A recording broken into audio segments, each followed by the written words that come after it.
না আপনি আওয়ামী লীগের কথা বলেছেন তো কি হইছে? আপনি তাহলে আওয়ামী লীগকে কি আপনি বৈধ করছেন? হ্যাঁ। আওয়ামী লীগ ছাড়া আসলে এটা আসলে অংশগ্রহণমূলক নির্বাচন হবে কিনা বলেছি। সেটা আসলে সংশয়ের জায়গা আছে।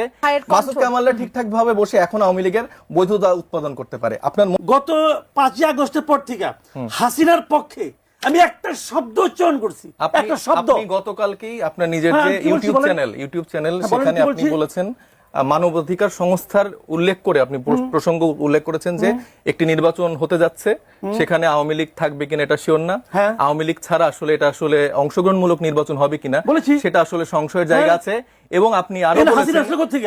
না আপনি আওয়ামী লীগের কথা বলেছেন। তো কি হইছে? আপনি তাহলে আওয়ামী লীগকে কি আপনি বৈধ করছেন? আমি কি বলছি শুনেন, কথাটা খেয়াল করেন আমি কি বলছি।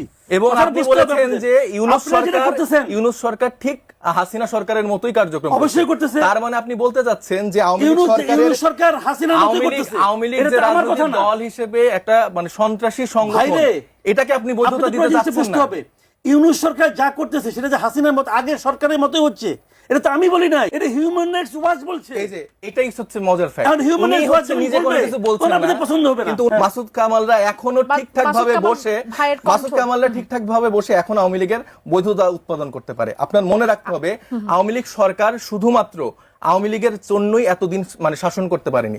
তাদের যেরকম সেনাবাহিনীতে নিজেদের লোক ছিল, সাংবাদিকের মধ্যে নিজেদের লোক ছিল, প্রত্যেকটা প্রতিষ্ঠানে তারা এরকম মানুষকে, মাসুদ কামাল ভাইদের মতো মানুষকে বসিয়ে রেখেছিল, যার জন্য তারা এখন এই সময়টাতে থেকেও অপ্রাসঙ্গিক থাকেও মাসুদ কামালরা তারা তাদেরকে বৈধতা উৎপাদন করছে।